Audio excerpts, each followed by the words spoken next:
Hello, welcome back to the channel. So springtime has finally arrived in the UK. The clocks have gone forward. The days are a bit longer now in the sun. Some sort of nice bonus extra little mileage run tonight. And today we're going to cover how to run longer or further without getting tired. It's a common mistake a lot of beginner runners or newer runners make. I made it myself. I'm trying to go further and further, but it seems to get harder and harder. I'll give you 4 top tips in terms of how you're able to go further and obviously build yourself up without getting too tired along the way. Let's dive straight into the episode. Let's cover how to run further or longer without getting tired.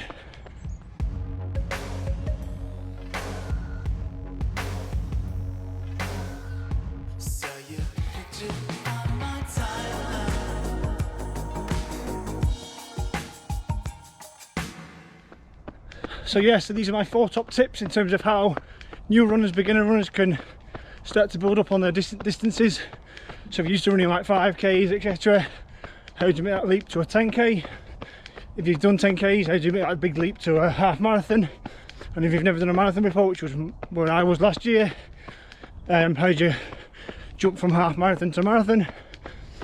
So the first one, and it probably is the most important one, is pacing. A lot of people make the mistake of trying to hold the pace they can run at now and just increase the mileage. I was that person. I tried to run everything as almost at max effort, and as soon as you start going further, you're trying to hold that same 5K pace, for example, but it's double the distance. It's double the distance. You can't do that, not initially anyway. And a nice rule of thumb, I run in kilometres, and if you add on about 10 seconds per kilometre between 5 and 10K. So for example, my 5K PB is 20 minutes currently, just over 20 minutes, so it's about 4 minutes per K for the 5K. So my 10K should be about 4 minutes 10.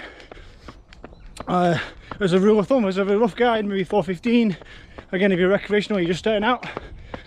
And then again, between 10 and a half, add on an additional 15 seconds. So if my 10K is 4:15, my half marathon should be 4:30. And then for a marathon, about 30 seconds per K added on again. So that's just a very general rule of thumb. Obviously take it with a pinch of salt. It doesn't go comparable for everyone. It's just a rough guide.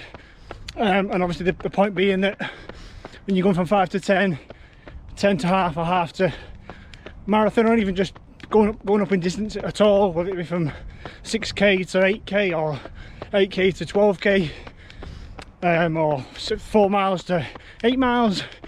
The point being that you've got to adjust your pace. That being the first point, is pacing. You can't expect to go further at the same distance, especially at the same pace, especially when you're just starting out. You need to pace it better. You basically need to slow down and cover the distance in a slower pace, average pace anyway, but try and be consistent. There's no point setting off your 5K exactly the same pace and trying to maintain that for the 10K, because everyone knows that by 5 or 6K, 5.5, 6, 7K at the latest, you're going to hit the wall if you're not used to it. It's basically what I did on my first ever 10K. I was unprepared. This was what, 10 years ago. I was unprepared. I'd done a couple of 5Ks around 25 minutes. Thought I'd chance me arm at a 10K. Set off with very little preparation. Did the first 5K in a PB in like 24:45, and then completely bonked and did the second 10K in like a walk jog in about 36 minutes, something like that, for the second 5K. Just completely unprepared, lack of knowledge, etc., lack of fitness. So yeah, the first point is pacing. If you're going to up your distance, you need to up your pace per mile or per K and slow yourself down a little bit, just so you get to cover that distance and it's not so as intensive or as taxing on the heart and the lungs. And then gradually, as you get fitter, I've talked about this in some of my other videos about how to run a faster 5k, how to run a faster 10k. Once you build that aerobic base up, your pace will naturally come down as you get fitter. But when you're starting out and you're going further and further for the first couple of attempts, you do need to slow yourself down and make sure you can cover that distance without being too taxing on your heart and your lungs. So yeah, the first one is pacing. Okay, so the next tip is technique. So it's more like running technique, and again it gets more and more important the further and further you go in terms of trying to run further without getting overly tired. We talked about pacing in terms of pace yourself, slow down a little bit, give your heart and lungs more chance to stay aerobic, and therefore you'll be able to tick along nicely. Second one is technique. The more efficient your running technique is, the easier it is to run further and further without getting again overly tired. And what do we mean by my technique? Everyone's different, everyone's running gait's different. You're a heel striker, a mid-foot striker, a forefoot striker, cadence, running style. And I'm not in a position to sit here and say this is how everyone should run, because that's not true for anybody. Basically what I mean is you need to run and perfect your own kind of running style, running technique. The only thing I can say is cadence. That can be improved, and if you're a runner who runs generally with a cadence of lower than 170, then you've got room for improvement. I was that runner. I used to run around the 150s, mid 150s, 160s, and over a period of about 6 to 7 months, with a bit of extra work on working on my cadence in terms of increasing it, I now generally run around the 170 mark. I've still got work to do. I want to get above the 170 up to 180, which is seen as more optimal, 180 steps per minute. And again, over longer distances, the more efficient your running technique is, and every step you take and the lack of energy needed to do so will aid you in being able to run further and further. Again, by conserving energy, and a cadence is one element of that, and how you can help to run further more efficiently. Again, the higher the cadence, the more efficient you are. Around the 180 is seen as optimal. So if you're below the 180 and definitely below 170, then there's definitely work to be done, and you can definitely improve your cadence, and then therefore improve your running efficiency. And then as you get past, say, 10k, definitely up to half and marathon distance, it gets more and more important. So those are my first two tips. Okay, the next tip is breathing. Now, bear with me, it's not me reminding you to breathe. Most people remember that when they're running. It's remembering to keep a focus on your breath, especially as you're going further and further. And it ties in with pacing. As we start getting too quick, we switch from an aerobic system into an anaerobic system. So, for example, 5 and 10Ks can probably be dipping into the anaerobic system. 5k definitely, but as we go past 10k, we need to start making sure we stay in the aerobic system, so we're breathing and our energy is coming from not from ATP and glucose, but from a different system. Don't need to go into too much science, but when we're doing longer and longer runs, we need to at some point focus on our breathing and make sure we're taking long deep breaths. Again, you're guilty of it. You're worrying about your pace, you're worrying about your foot strike, you're looking at your watch, you're listening to music, and like me now when I'm talking or when I'm vlogging, I can sometimes forget and suddenly I get a bit breathless. If I just take a couple of larger deep breaths, suddenly I'm far more able to run more comfortably.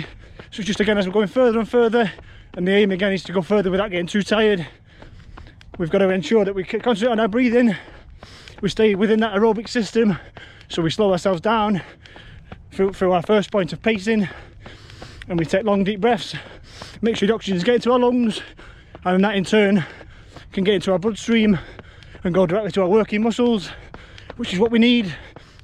As soon as we're not getting enough oxygen, or we're running too quickly for the oxygen to get to our working muscles quickly enough, that's when we switch to an anaerobic system.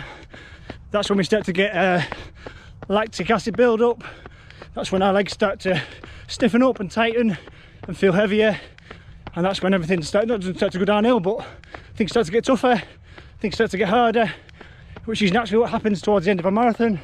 But up until that point, we should be able to manage it a bit better by pacing, by having a good running, efficient running technique, and by making sure we're taking long deep breaths, getting plenty of oxygen in on a regular basis into our system that can be supplied to the working muscles. So number three, at some point or regularly within the run, focus on your breathing, make sure you're getting enough oxygen coming in. That'll help you to continue to run longer without getting overly tired. Okay, so my last tip, and again all these are, you can put them in any importance. I class probably the pacing as the most important. You get that right, you're a long way on the way to being able to run further quite capably. And obviously pacing and technique and breathing are still important. My last one is, obviously depending on how far you're going, is hydration and fueling.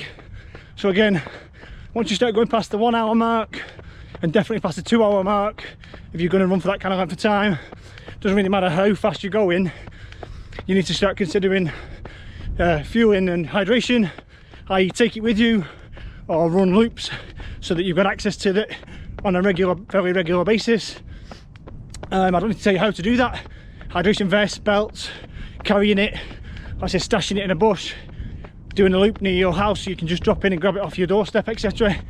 But once you go past the 1 hour, I'd consider hydration, and then definitely after the 2 hour mark, you need to be considering fueling as well to replenish any energy stores you've used up.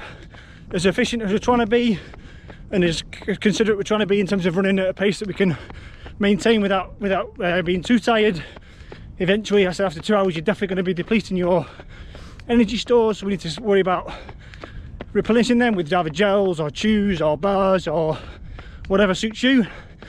But yeah, something to consider. I said there's multiple ways of doing that, like so vests or belts, or stashing it on a route, or having someone come with you on a bike, or a more experienced runner can run with it alongside you and carry it. But yeah, that's my fourth and final tip. If you combine those four things, doesn't matter who you are, how fast or slow you run, and what distances you're used to, you'll be able to slowly and steadily increase that, and hopefully you won't be too exhausted as you step up the distances.